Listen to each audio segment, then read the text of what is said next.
Bonjour chers Capricornes, bienvenue à la chaîne Les Astres disent, ici Zénab Slim. Dans cette vidéo, je vous présente les prévisions d'avril pour vous chers Capricornes. Je commence par les prévisions générales qui touchent tous les signes et ensuite je passe à vos propres prévisions. Je commence comme d'habitude par citer les événements significatifs et emplacements des planètes durant le mois d'avril.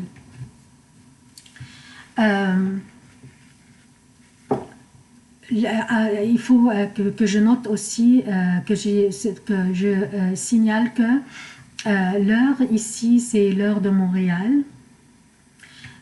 Pour convertir le temps pour l'heure de Paris ou de Belgique, il suffira d'ajouter 6 heures. Mars entre dans les Gémeaux le 31 mars et il restera jusqu'au mercredi 15 mai, puis il rentrera dans le Cancer. Le 5 avril, une nouvelle lune aura lieu dans le Bélier. Vénus entrera dans le Poisson le mardi 26 mars et elle y restera jusqu'au samedi 20 avril, puis elle entrera dans son exil le Bélier. Mercure dans son exil les Poissons, arrêté de rétrograder depuis le 28 mars et il entrera dans le Bélier le 17 avril. Le 19 avril, une pleine lune aura lieu dans la Balance. Neptune est dans les Poissons, Saturne et Pluton dans le Capricorne, Uranus dans le Taureau. Le Soleil est dans le Bélier jusqu'au samedi 20 avril, puis il entrera dans le Taureau. Chiron dans le Bélier depuis 18 février jusqu'au 14 avril 2027. Jupiter commence à rétrograder le 10 avril jusqu'au 11 août. Pluton commence à rétrograder le 24 avril jusqu'au 3 octobre. Saturne commence à rétrograder le 30 avril jusqu'au 18 septembre. Je commence par les prévisions générales pour tous les signes. Je tiens d'abord à vous dire que le mois d'avril est beaucoup mieux que le mois de mars. Il sera plus actif et il y aura plus de changements positifs. Ce qui démarque avril, c'est que la période rétrograde de Mercure est finie. Et cela arrivé pendant que Mercure était dans les Poissons, soit dans son exil. Mercure va rester dans les Poissons jusqu'au le 17 avril, mais ce qui allège les effets négatifs de Mercure dans son exil est que Vénus, qui est entrée dans les Poissons aussi, où elle est en exaltation le 26 mars. Elle est entrée le 26 mars. Donc, tout au long de la présence de Mercure dans son exil, les Poissons, jusqu'au 17 avril, Vénus sera là jusqu'au 20 avril pour alléger ses effets négatifs. En mars, ces effets de Mercure dans son exil et en plus il rétrogradait nous rendaient distraits, confus et rendaient notre vision brouillée et nos pensées embrouillées. En plus, il était conjoint à Neptune, qui représente l'évasion dans l'irréel, l'impressionnabilité, les rêveries, le virtuel, l'illusion, le laisser-aller, la tromperie. Donc, Neptune intensifiait les effets de Mercure rétrograde. On oubliait, par exemple, on oubliait les dates, les jours, et c'est pas si pire, c'est pas si grave. Mais aussi on oubliait l'information, on oubliait les instructions que nous recevions, on était simplement confus. On avait même une confusion émotionnelle. On a mis en question beaucoup de nos pensées et nos principes. Je vous raconte quelque chose de mon expérience personnelle durant le mois de mars. Et comment Mercure m'a chamboulé un petit peu. Quand je l'ai prévu, je me suis dit non, je ne vais pas tomber dans le piège de Mercure qui rétrograde, je vais faire une attention particulière. Donc, juste pour vous faire rire, je l'ai regardé dans les cornes et je lui ai dit, je ne vais pas tomber tomber dans ton piège.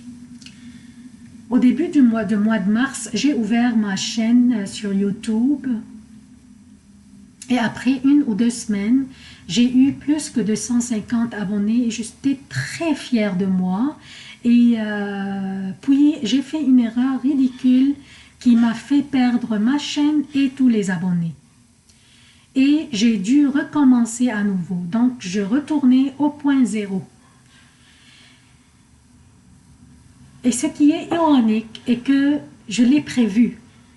J'étais trop enthousiaste et j'allais trop vite. Et j'ai fait l'erreur. J'ai même perdu les vidéos que j'avais déjà téléchargées. Je me suis battue à cause de cette erreur.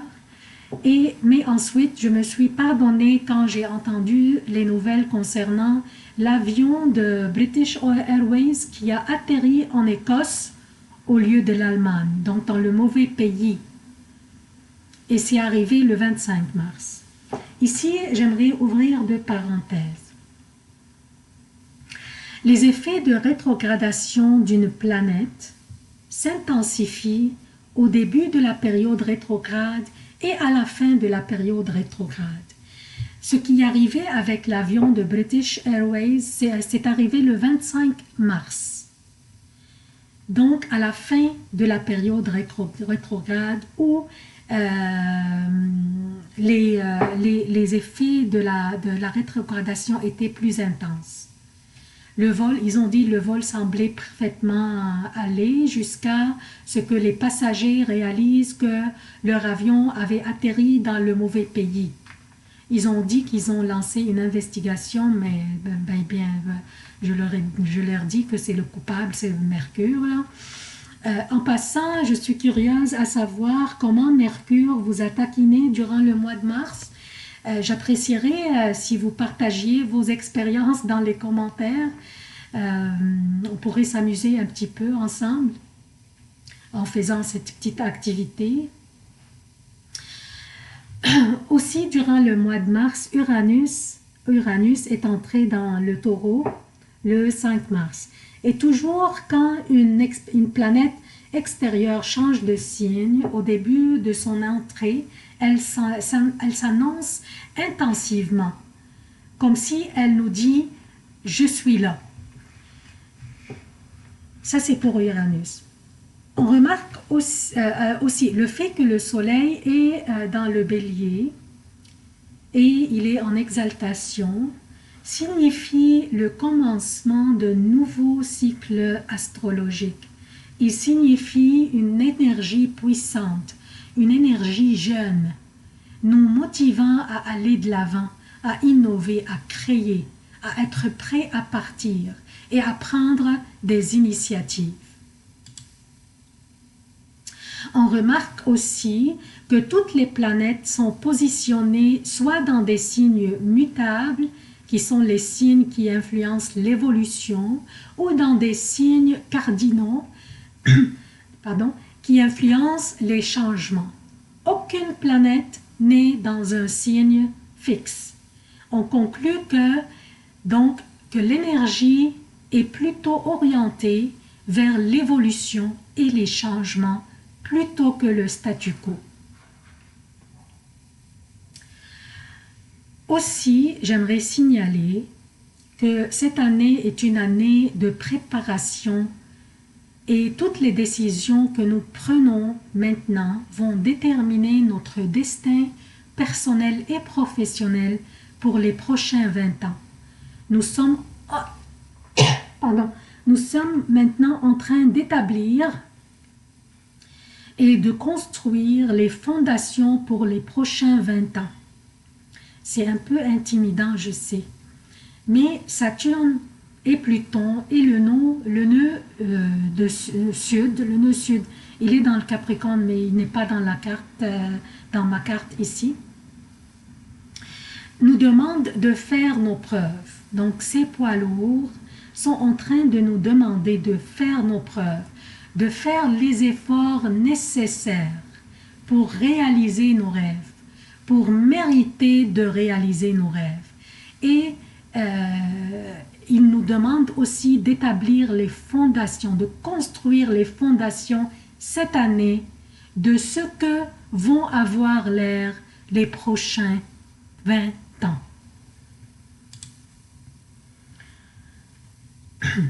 Alors, ça c'est pour les prévisions générales qui touchent tous les signes. Maintenant, pour les prévisions particulières à vous, chers Capricornes. Donc, dernièrement, vous auriez vécu des situations difficiles, peut-être des conflits ou un épuisement physique ou mental qui était sûrement hors de votre contrôle. Mais ce mois-ci, c'est le temps maintenant de vous reposer, de vous détacher de toute anxiété à propos du passé ou toute inquiétude concernant le futur. Le cycle de changement accélère avec Uranus qui forme un trigone avec votre signe.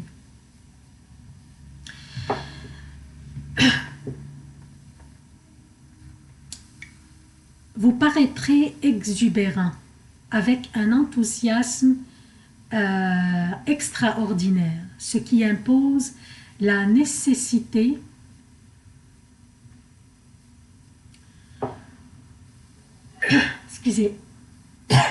ce qui impose, je répète, vous paraîtrez exubérant avec un enthousiasme extraordinaire, ce qui impose la nécessité que vous ralentissiez un petit peu afin de ne pas vous épuiser ou perdre votre concentration.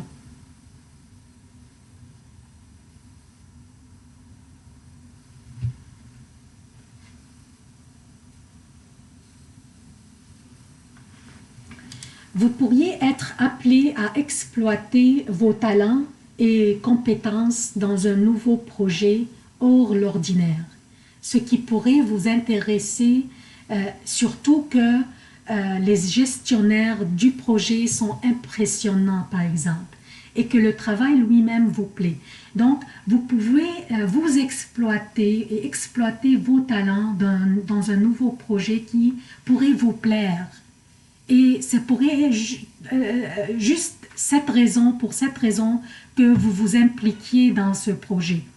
Ou peut-être que les gestionnaires du projet sont impressionnants. Vous accepteriez les conditions du travail, bien que le revenu ne serait pas assez intéressant, dans le but de vous faire des connaissances et d'être visible pour des projets ultérieurs. Donc, vous pensez à long terme plutôt qu'à court terme. Donc, vous ne pensez pas aux revenus que vous pourriez obtenir de ce projet lui-même, mais vous visez plutôt la visibilité de vos talents, la visibilité de vos connaissances, de vos capacités. Et c'est pour des projets ultérieurs que vous visez plutôt que à court terme. Vous faites des compromis et des sacrifices pour vous ouvrir les portes vers d'autres horizons.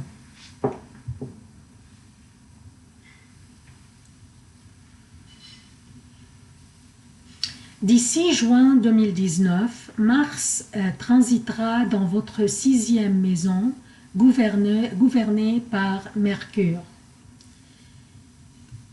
Et votre 7e maison, qui est son exil.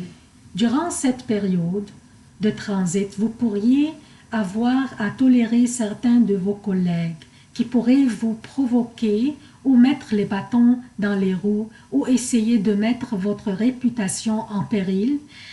Alors soyez attentifs et ne tombez pas dans les pièges de provocation. Restez professionnel et objectif, mais aussi restez aussi très vigilant. Dans les prévisions hebdomadaires, je vous dirai en détail les jours durant lesquels vous devriez porter une attention particulière. Donc, c'est ça, Mars qui transitera d'ici le mois de juin. Il transitera dans votre sixième maison et dans votre septième maison d'ici le mois de juin. Et votre septième maison, c'est l'exil de Mars. Donc encore plus d'effets un peu négatifs. On en parlera le mois prochain, dans les prévisions du mois prochain. Et aussi, on va en parler dans les vidéos hebdomadaires. On va en parler bien sûr en détail.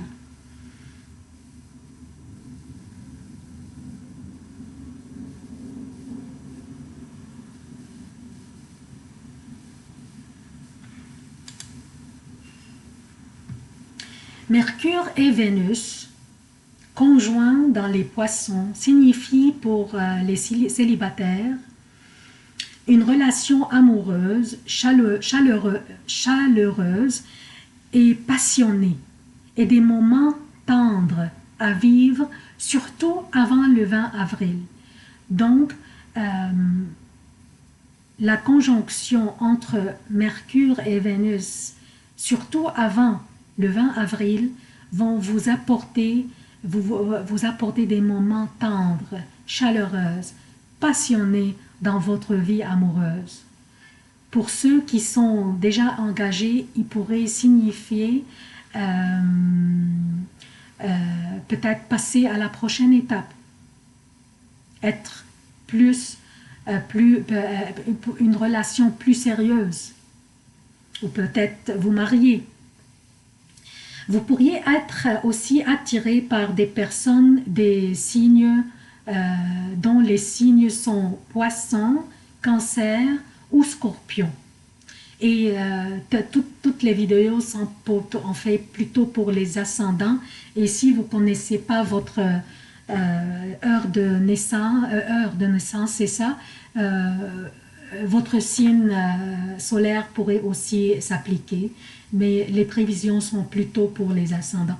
Donc, vous pourriez être attiré plutôt aux personnes dont les signes Poisson, Cancer et Scorpion. Donc, c'est tout ce que j'ai pour vous, chers Capricornes. J'espère que vous avez aimé la vidéo.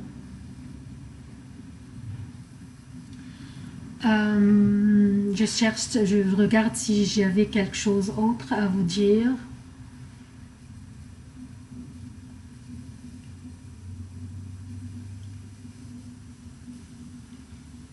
C'est tout.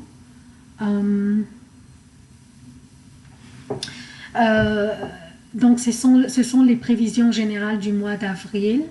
Des vidéos hebdomadaires plus détaillées suivront durant le mois. Les vidéos pour la première semaine seront téléchargées au plus tard le 31 mars, dimanche le 31 mars.